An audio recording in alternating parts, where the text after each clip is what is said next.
Welcome back to our series, Faithful Regardless. It's a study of the book of 1 Samuel. Now, last chapter, we saw David hiding in a cave in En-Gedi because Saul and his army were chasing him through the desert, looking for him, searching everywhere so that they could kill him because Saul was murderously jealous of David. And so David and his men are hiding in this cave in En-Gedi, and just as they were hiding deep into the recesses, Saul stepped into the cave to relieve himself. Yeah, it's like it sounds. He went to use the bathroom, and David's men said, "Look, this is the perfect opportunity, David, for you to go sneak up and kill Saul." So David snuck up onto Saul's robe, which was laying there, cut off a piece of it, but didn't kill Saul, because David would not lift up his hand against what he called God's anointed. He would not harm Saul. In fact, he showed mercy to Saul.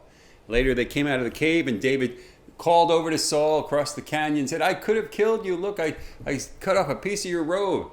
And Saul was so moved that David, who was basically an enemy, a sworn enemy, at least of his, would spare his life. And he was so moved by that act of mercy and kindness that he repented.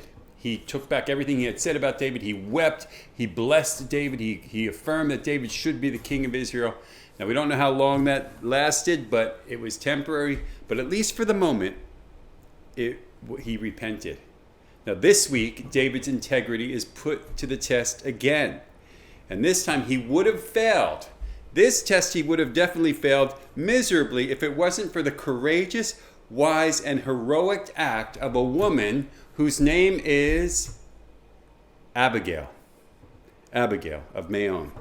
1 Samuel 25:1, it says this: "Now Samuel died, and all Israel assembled and mourned for him, and they buried him at his home in Ramah." That's just the first half of the first verse telling us that Samuel, the prophet, finally died. Let me just explain that. Samuel is the writer of the book of 1 Samuel, so how could he write to the fact that he died? It doesn't make sense. 1 Samuel, the book we're studying, is a biography of Samuel the prophet. He was also known as a seer back in those days. Started when his barren mother, Hannah, could not give birth, could not become pregnant until she said, "Finally, if you give me a son, Lord, I will give him right back to you." And the Lord gave her a son, Samuel, and she gave him right back to him. He served in the tabernacle.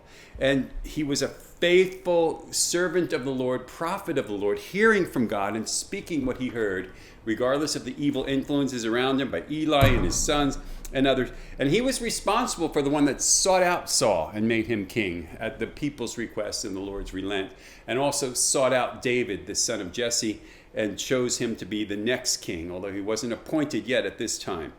Now, the rest of 1 Samuel and all of 2 Samuel obviously is not written by Samuel. They were written by his successors, Nathan and Gad.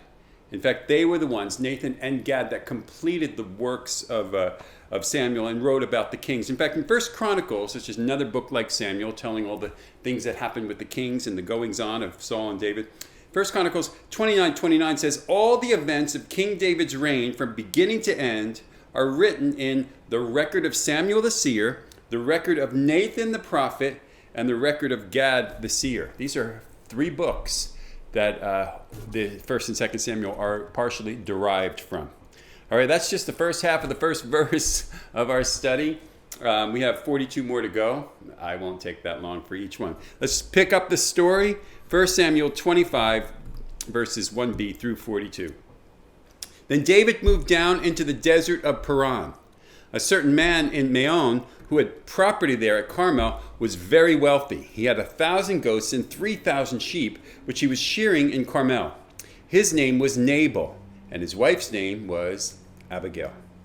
She was an intelligent and beautiful woman, but her husband was surly and mean, and in his dealings he was a Calebite." Calebites are a branch of the tribe of Judah. They primarily identify with Caleb as opposed to Judah, so they're sort of an offshoot. Verse 4, "While David was in the wilderness, he heard that Nabal was shearing sheep. So he sent 10 young men and said to them, 'Go up to Nabal at Carmel and greet him in my name. Say to him, long life to you, good health to you and your household, and good health to all that is yours. Now I hear that it's sheep shearing time. When your shepherds were with us, we did not mistreat them, and the whole time they were with us at Carmel, nothing of theirs was missing. Ask your own servants, and they will tell you. Therefore, be favorable toward my men. Since we come at a festive time, please give your servants and your son David whatever you can find for them." When David's men arrived, they gave Nabal this message in David's name, and then they waited. Now note, this is what happens. David and his men spent many days helping and to protect this massive herd of over 4,000 sheep and goats from harm, from strangers coming, from predators, and even from bandits or those that might steal them. So they were kind of the outpost, sort of guarding this gigantic herd for a long period of time. And during this time, they were having the sheep shearing time, which is when wool is harvested. The sheep are cut, their wool is cut and it's harvested. It's very much like a harvest festival for farmers where they bring in all their crops and their fruit from the vineyards and things like that. It's a big celebration, a big happy time. There's feasting, there's drinking, there's partying, especially for someone who's as wealthy as Nabal, who's a very wealthy man. And the workers and the guests and even the visitors would normally be welcome to join in the celebration and the lavish feast. Now, this time David was left out. So verse 10, Nabal answered David's servants and said, "Who is this David? Who is the son of Jesse? Many servants are breaking away from their masters these days. Why should I take my bread and my water and the meat that I've slaughtered from my shearers and give it to men coming from who knows where?" And David's men turned around and went back. And when they arrived, they reported every word. And David said to his men, "Each of you, strap on your sword." So they did. And David strapped on his as well. About 400 men went up with David, while 200 stayed with the supplies. You see, David was offended, insulted, and infuriated. And in his anger, he prepared to turn Nabal's harvest fest, sheep shearing time, into a bloodbath. He was going to go and kill everything and everyone that Nabal owned. Well, verse 14, here's where it happens. One of the servants told Abigail, Nabal's wife, "David sent messengers from the wilderness to give our master his greeting, but he hurled insults at them.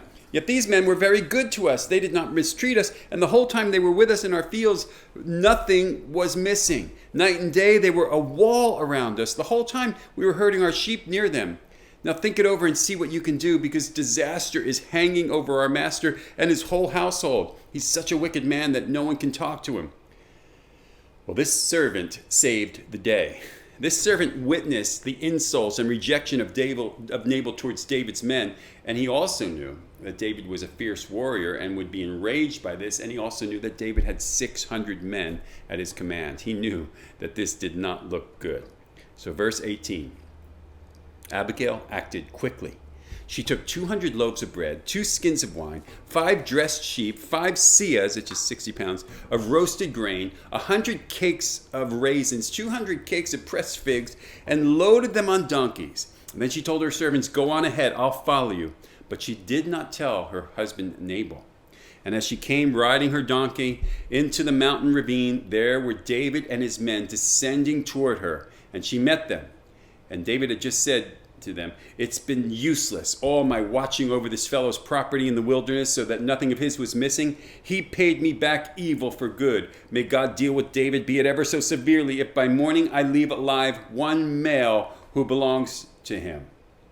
Well, when Abigail saw David, she quickly got off her donkey and bowed down before David with her face to the ground. She fell at his feet and said, "Pardon my servant, my lord. Let me speak to you. Hear what your servant has to say. Please pay no attention, my lord, to that wicked man Nabal. He is just like his name. His name means fool, and folly goes with him. And as for me, your servant, I did not see the men that my lord has sent. Now, my lord," she calls him my lord, "as surely as the Lord your God lives and as you live, since the Lord has kept you from bloodshed and avenging yourself with your own hands, may your enemies and all who are intent on harming my lord be like Nabal. And let this gift, which your servant has brought to you, be given to the men who follow you. Please forgive your servant's presumption. The Lord your God will certainly make a lasting dynasty for you, because you fight the Lord's battles, and no wrongdoing will be found in you as long as you live. Even though someone is pursuing you to take your life, the life of my Lord will be bound securely in the bundle of the living by the Lord your God. But the lives of your enemies will hurl away as the pocket of a sling. When the Lord has fulfilled for you every good thing he has promised concerning him, and has appointed him ruler over Israel, you will not have on your conscience this staggering burden of needless bloodshed, or having avenged yourself. And when the Lord your God has brought you success, remember your servant. These are incredible words, extraordinary words of diplomacy, wise phrases, wise choices of words. And this is one of the most courageous and heroic acts in the entire Bible, because Abigail bravely went right into the territory of David and his men just as their fierce anger was burning and they had just vowed to kill everyone that belonged to Nabal. And in her wisdom, Abigail offered David and his men an apology on behalf of her household, an offering of fine food and wine, and some very wise advice to David.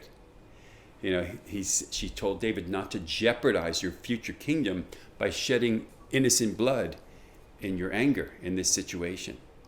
And David was delighted. He was extremely impressed with Abigail and praised her good judgment.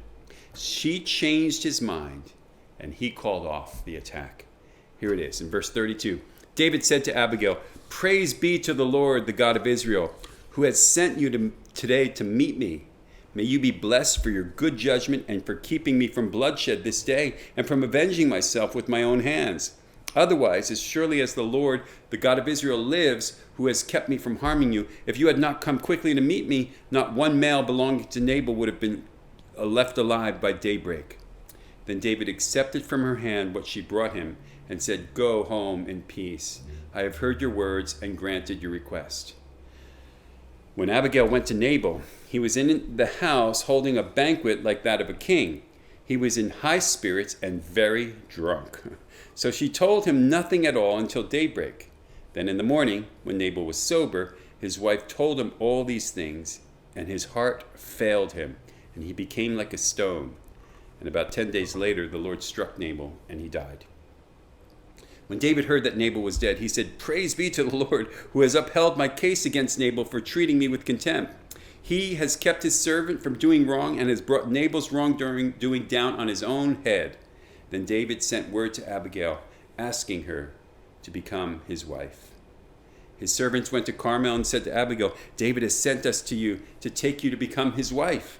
So she bowed down with her face to the ground and said, "I am your servant and am ready to serve you and wash the feet of my Lord's servants." Abigail quickly got on a donkey and, attended by her 5 female servants, went to David's messengers and became his wife.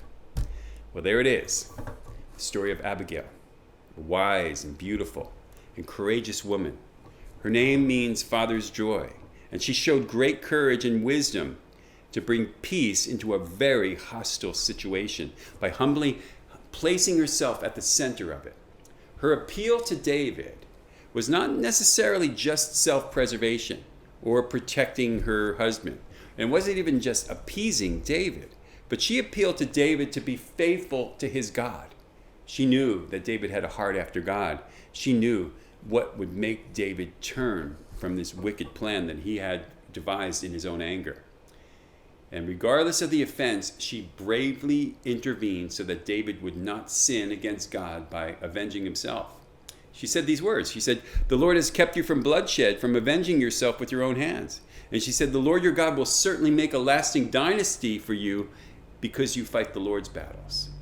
She turned him from doing the very thing that would have been a huge mistake and possibly his demise. This is an admirable example of being a peacemaker. And I believe this is the golden lesson of this chapter. It's the lasting legacy of Abigail. Jesus told us on the Sermon on the Mount, he said this, he said, "Blessed are the peacemakers, for they will be called children of God." This is exactly what Abigail did, even in the height of a brewing conflict that was about to turn into a very serious bloodbath. She was a peacemaker. Question, are we peacemakers? Are you a peacemaker? Or just a peacekeeper? Are you a peacemaker or are you a pot stirrer? We're called to be peacemakers, not pot stirrers. I remember a couple came to my church in Tennessee, and in the introductory meeting, they said, I want you to know that we are pot stirrers. We see something wrong, we're not afraid to call it out and talk about it. Well, obviously they didn't last too long because they just seemed to be making trouble. You see, sometimes we think if we are right about a situation, right about something, we could just offer up our thoughts and opinions liberally in any situation, and we're justified to boldly speak about the truth regardless of the fallout it creates in relationships, even if we come across in pride and arrogance. You know what? That's simply not true. We're not at license to do that. Speaking the truth in humility and love is always good, regardless of how the truth falls upon the ears of the listener. If we're doing it in humility and love, absolutely. However, quarreling about even the truth in pride and arrogance is never good. James 4, 1-6 says, what causes fights and quarrels among you? Don't they come from desires that battle within you? God opposes the proud, but shows favor to the humble. Have you ever been at a gathering or a party where someone thinks it's funny to just kind of bring up a very, controversial subject and have people argue about it? It ruins the party and it ruins relationships. Proverbs 17:14 says, starting a quarrel is like opening a floodgate. So stop before a dispute breaks out. Those are wise words of Solomon. But what about when we are deeply offended? David was deeply offended. David could have retaliated and slaughtered Nabal and all his people. And then what would that have done? Would that have satisfied him? Would that have somehow neutralized the offense? No. Proverbs 19:11, again Solomon, he says, a person's wisdom yields patience. It is to one's glory to overlook an offense. Hear that? Our wisdom gives us the ability to overlook an offense. It's not our weakness. It's not cowardice. It's not low self-esteem. It's not the inadequacy to confront someone that makes us overlook an offense. It is our wisdom. Solomon says here, it's to one's glory to overlook an offense. It was clearly David's wisdom and glory to overlook this offense of Nabal. And thanks to Abigail for pointing that out.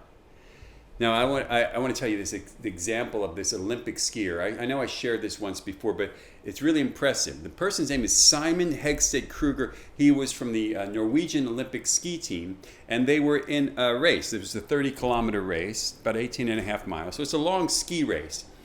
But still in all, every second counts. And right out of the gate, the first downhill slope, he had collided with two Russian skiers, and they kind of tumbled and fell, and he broke his ski pole. And there they are, he and these other two competitors sitting there in the snow, figuring out what they could do. Now, he could have said this. He could have said, in anger, who caused me to crash? Whose fault was it? He could have just argued there, sitting there and argued in the snow. Or he had another choice. He could have overlooked the offense, got up as quick as he can, grabbed his one good ski pole and his broken ski pole, and went on his way and as best he could try to catch up with the pack. Well, guess which one he did? He chose to overlook the offense. He got back up, skied as fast as he could, and raced as hard as he could, catching up to the pack. Finally, by the end of the race, he had caught up to them, but he was going so fast. He overtook the leader, and in the final moments of the race, he won the race. He won the gold medal. Why? Because he did not let the offense stop him. He did not let the offense cause him to lose sight of the goal that he had. The goal was to finish the race and to win the race. Friends, we have a goal to finish the race, to complete our journey. There will be offenses in our way. What are you going to do? Stop and try to argue them out, or overlook them and continue on your goal? That's what Solomon is telling us to do. Now, listen, there are times where we have to speak our mind. I'm not saying that we shouldn't. There are times where we have to inject truth into a false situation, and we have to be able to speak boldly. But let's not get confused, because there's never a time where we do more than that. There's never a time when we decide to argue, decide to hurl hate, decide to hurl condemnation. And then worse yet, there's sometimes we want to do more than speak our mind. We want to punch somebody in the nose or bonk them on the head. That's never a good idea. It's never right. That actually happened in the Garden of Gethsemane. Do you remember? Remember this? Matthew 26, 50 through 52. It says, then the men stepped forward, this is to seize Jesus, and they seized Jesus and they arrested him. And with that, one of Jesus' companions reached for his sword, drew it out, and struck the servant of the high priest, cutting off his ear. Put your sword back in its place, Jesus said to him, for all who draw the sword will die by the sword. Wow. In the version in John, John actually tells us the names. In John 18:10, it says, then Simon Peter, who had a sword, drew it and struck the high priest's servant and cut off his ear. And the servant's name was Malchus. So it was Peter did it to a guy named Malchus.